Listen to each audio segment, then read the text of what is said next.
Oh hello, this is Tak Chung from Walk with Tak.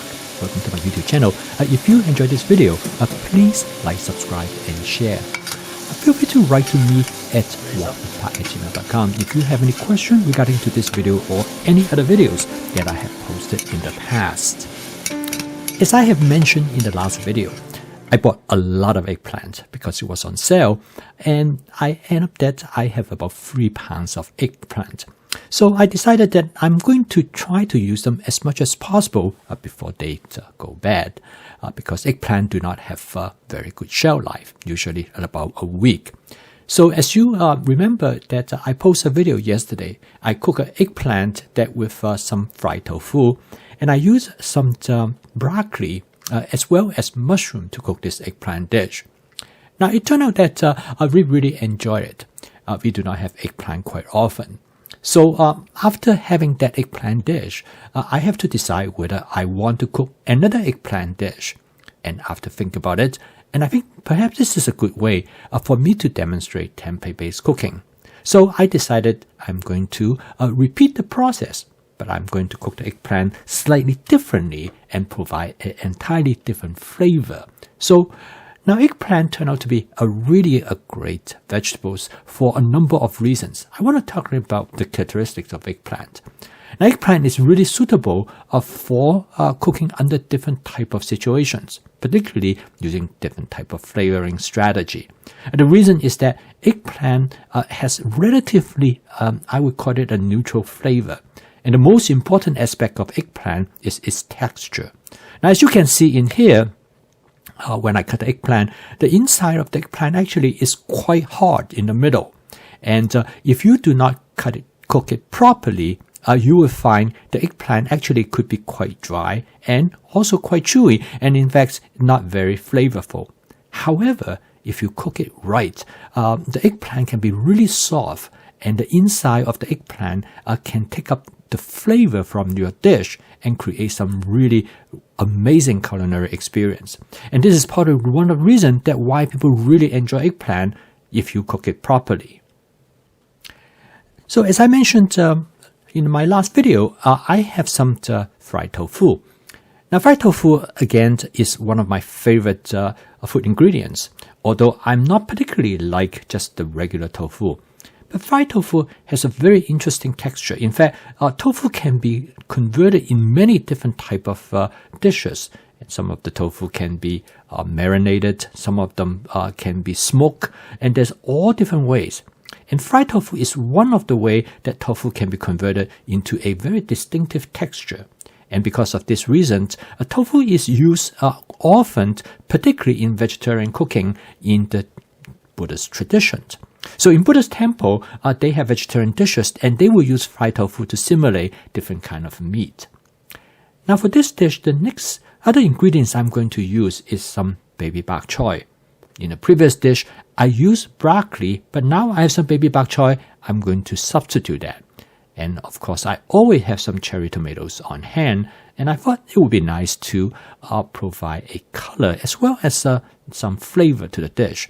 And then finally, I have some scallion, which I will be used to garnish the dish. But one of the main ingredients I'm going to introduce is some fermented black soybean. Now, this is frequently known as black bean, but they are not the same black bean as in a Caribbean cooking. This black bean is usually is fermented, and this black bean gives great flavor. So last but not the least, I'm also going to use some sesame seeds. I thought the sesame seed would be a nice added touch to this dish.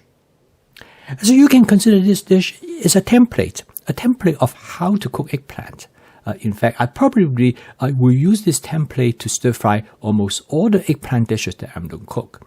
This template is extremely useful. It will be a fundamental approach in how to create the texture, which is really important for eggplant, and then also how to instill flavor. So I'm going to cook this dish in my Cuisinart 14-inch stainless steel wok, which is my everyday wok. And so the first step I'm going to do is like what I did in the last video, is that I'm going to stir fry some eggplant. Now this time I actually use more eggplant than the previous time. Well, partly because I have quite a bit on hand. Now, one thing I want you to take notice is that the eggplant absorb oil readily, and that's a really important part. You need to always have enough oil because the oil will infiltrate into the eggplant and cause a much effective way to cook the texture of the eggplant. So after stir fry the eggplant for about maybe a minute or so, I add the bok choy. Now the bok choy added to the eggplant at about the same time because it takes about the same time to cook it. Next, I put a little bit of oil in the middle of the wok, and I'm going to saute some fermented black soybean. Now, there are many different ways to use the fermented black soybean. And the best way is that you fry it slightly, and then you mix it with the other ingredients. So the flavor will go from the fermented black soybean and to infiltrate the entire dish.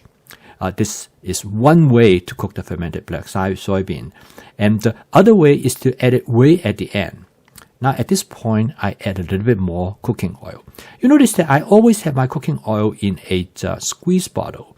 Then this way, I can add more if I would like, instead of adding a lot in the beginning. And that's actually the best way to minimize the use of cooking oil.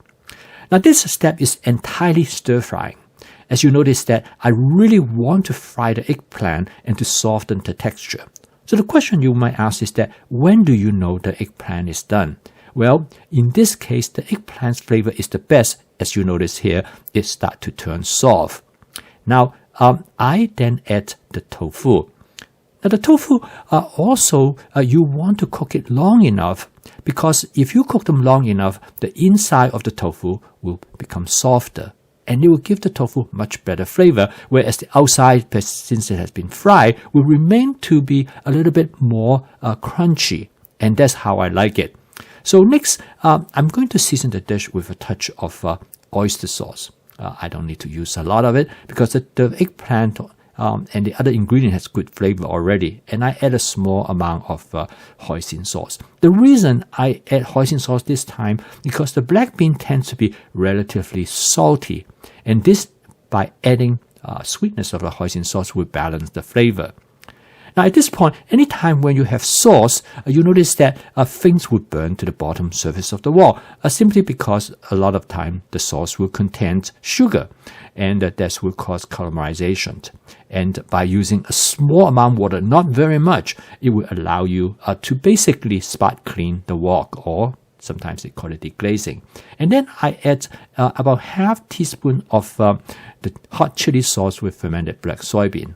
Now, if you like it more spicy, you can add more. But my wife prefers me not to make the dish too spicy. And then I add some cherry tomatoes. And this time I happen to purchase cherry tomatoes, which has a mixture of different kinds. They call it wild cherry tomatoes. A cherry tomato is great to have around. I really enjoy them because not only they add flavor, but they also add nice visual appeal. Okay. Now the dish is done, I have been switched to this method, which I put the rice at the bottom of a large plate, and this will allow the sauce to soak into the rice.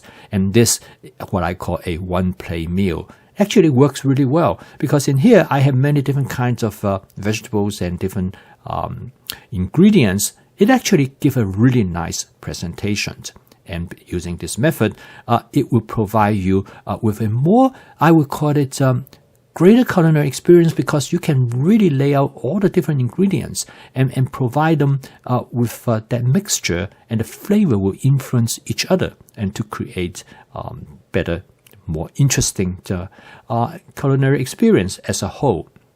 Now this dish is really fast to cook, and if you run out short of time, this is one way to do it because you don't have to thaw anything out. All you have to do is, in this case, I already have everything all cut up, and this advantage of advanced prepping. And because of advanced prepping, I also have scallion. As mentioned previously, scallion is really great for make the dish more fresh. And then last but not the least, I add a small amount of sesame seed. And the sesame seed really make the dish look more attractive. So as you can see, this is a basic template, but this dish is quite different from the eggplant dish that I demonstrated yesterday, partly because of the flavoring. The fermented black soybean play an important role in altering the flavor of the dish. Okay, I post a video each day. The goal is that to help you to make home cooking as part of your daily routine. And it is far easier than most people think. Like this dish takes me only about 6 or 7 minutes to cook, but it has quite a bit of diversity. And with the fast cooking system that you use flavor chasing, advanced prepping, stir frying, and template based cooking, it will provide you with a lot of opportunities to create something that is unique and special. So keep on cooking, and I will see you tomorrow.